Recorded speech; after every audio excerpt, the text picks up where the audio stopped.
Hi అండి, అందరికీ నమస్తే. వెల్కమ్ బ్యాక్ టు సాత్విక వెజ్ కుకింగ్. ఈరోజు ఉసిరికాయ పచ్చడి ఎలా పెట్టాలో చూపిస్తున్నాను. జస్ట్ ఒక హాఫ్ అన్ అవర్లో పెట్టేసుకుంటే 1 ఇయర్ వరకు నిల్వ ఉంటుంది. ఇది నేను 1 కేజీ ఉసిరికాయలు తీసుకున్నాను. అదే కొలతలు చెప్తున్నాను నేను. మీరు కూడా హాఫ్ కేజీ 1 కేజీ చూసి కొలతలు చూసుకొని చేసుకోండి. ఫస్ట్ స్టవ్ పైన వేడి నీళ్ళు పెట్టేసుకొని 100 గ్రామ్స్ చింతపండు తీసుకొని వేడి వేడి నీళ్ళు పోసి నానబెట్టేసుకోండి. ఒక 5 మినిట్స్ నానితే గుజ్జు అనేది బాగా వస్తుంది. ఈ విధంగా వాటర్ పోసి సైడ్లో ఉంచుకోండి. ఇప్పుడు కేజీ ఉసిరికాయలు తీసుకొని కడిగి దానిపైన తడి లేకుండా ఒక క్లాత్ తీసుకొని మొత్తం తూడ్చేసుకోండి. తూడ్చి ఒక ప్లేట్లోకి వేసేసుకోవాలి అన్నీ.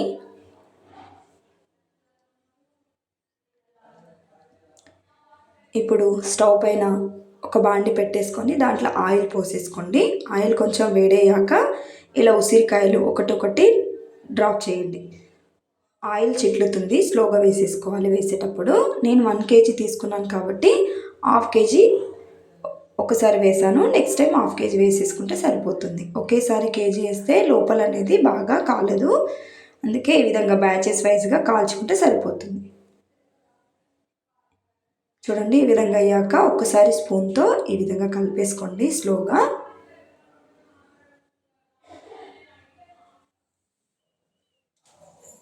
ఆయిల్ మొత్తం సెట్ అయ్యేటట్టు ఉసిరికాయలు పెట్టేసుకున్నాక పైన ఒక రిక్కా ఉంచితే ఒక టూ మినిట్స్ లేదా 3 మినిట్స్ అయితే మగ్గుతుంది.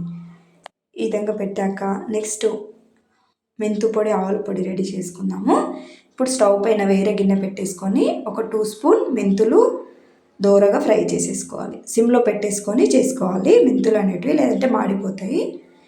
ఈ విధంగా సిమ్లో పెట్టేసుకున్నాక స్పూన్తో ఒకసారి కలిపేసుకోండి. దీంట్లోనే ఆవాలు ఒక 3 స్పూన్ తీసుకున్నాను. ఈ విధంగా అయ్యాక దీంట్లోనే 1 స్పూన్ జీలకర్ర అనేది ఆప్షనల్, వేస్తే కొంచెం బాగుంటుందని వేసాను. ఇలా వేసాక ఒకసారి స్పూన్తో కలిపి స్టవ్ ఆఫ్ చేసేసుకోండి. ఇది ఒకసారి కలుపుకొని ఒక ప్లేట్లోకి వేసేసుకుంటే చల్లారనివ్వండి దీన్ని. ఇప్పుడు చూడండి, ఉసిరికాయలు అనేటివి ఈ విధంగా ఉడికాయి. ఇప్పుడు ఒకసారి స్పూన్తో ఇలా నొక్కి చూడండి. ఫోర్క్ స్పూన్ తీసుకొని ఒక 2-3 చెక్ చేస్తే అప్పుడే తెలుస్తుంది. ఈ విధంగా అయ్యాక ఇప్పుడు ఉసిరికాయలన్నీ తీసి ఒక ప్లేట్లోకి వేసేసుకోవాలి.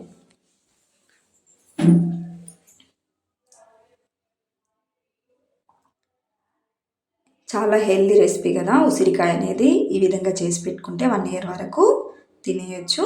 ఇవి ఎప్పుడు దొరకవు కదా. ఇప్పుడు చూడండి, ప్లేట్లోకి అన్నీ వేసాక నెక్స్ట్ ఇంకా కొన్ని మిగిలాయి కదా ఉసిరికాయలు అనేటివి, ఇందులోకి వేసేస్తున్నాను. మళ్ళీ ఆయిల్ కొంచెం హీట్ అయ్యాక వేసేసుకోండి.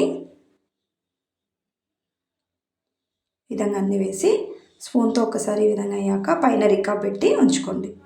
ఇప్పుడు మిక్సీకి పట్టేసుకోండి.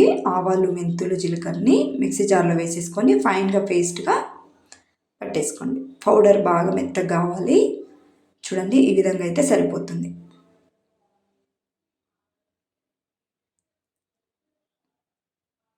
ఇప్పుడు ఇది ఒక ప్లేట్లోకి వేసుకున్నాక చింతపండు అనేది మిక్సీ జార్లో వేసేసుకొని పట్టేసుకోండి. ఇప్పుడు అదే ఆయిల్లో పోపు కూడా వేసేసుకున్నాము. ఆయిల్ అనేది ఎక్కువ కావాలి. ఆయిల్ అనేది నాకు అయితే 40 గ్రాములు తీసుకున్నాను, హాఫ్ కేజీ కంటే తక్కువ. దీంట్లో 1 స్పూన్ ఆవాలు, 1 స్పూన్ జీలకర్ర వేసుకున్నాను. కొంచెం వేగాక దీంట్లోకి స్లోగా చింతపండు గుజ్జు అనేది వేసేసుకోండి.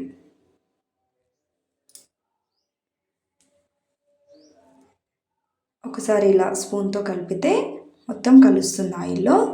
ఇప్పుడు కొంచెం మగ్గాక దీంట్లోనే ఒక 2 స్పూన్ కరివేపాకు కూడా వేసేసుకొని కలిపేసుకోండి. దీంట్లోకి ఒక 2 స్పూన్ పసుపు చిన్న స్పూన్తో వేసాను. దీంట్లోనే వెల్లుల్లి కూడా వేసేసుకోవాలి. ఇప్పుడు స్టవ్ ఆఫ్ చేసేసుకోండి, చల్లారనివ్వండి. చూడండి, ఒక పెద్ద గిన్నె తీసుకొని దాంట్లోకి కారం తీసుకున్నాను. 100 గ్రామ్స్ కారం, 30 గ్రామ్స్ సాల్ట్ తీసుకున్నాను. మీరు ఎక్కువ కావాలి అంటే సాల్ట్ ఎక్కువ కూడా వేసేసుకోవచ్చు. ఎందుకంటే చింతపండు వేస్తున్నాం కదా, ఏం కాదు సాల్ట్. ఇప్పుడు ఆవపిండి కూడా వేసేసుకొని ఒకసారి కలిపేసుకోండి. మొత్తం కలిసేటా కలిపేసుకొని పోపు అనేది ఇందులో వేసేసుకోవాలి. పోపు అనేది మొత్తం చల్లారనివ్వాలి. వేడి వేడిది పోస్తే చట్నీ అనేది ఖరాబ్ అవుతుంది.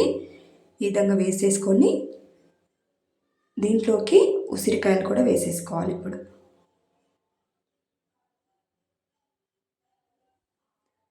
ఉసిరికాయలు మొత్తం వేసేసుకోండి.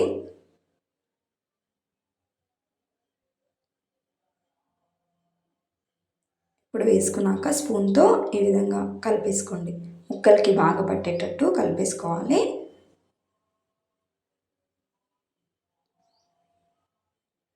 ఉసిరికాయ హెల్త్కి చాలా మంచిది కదా.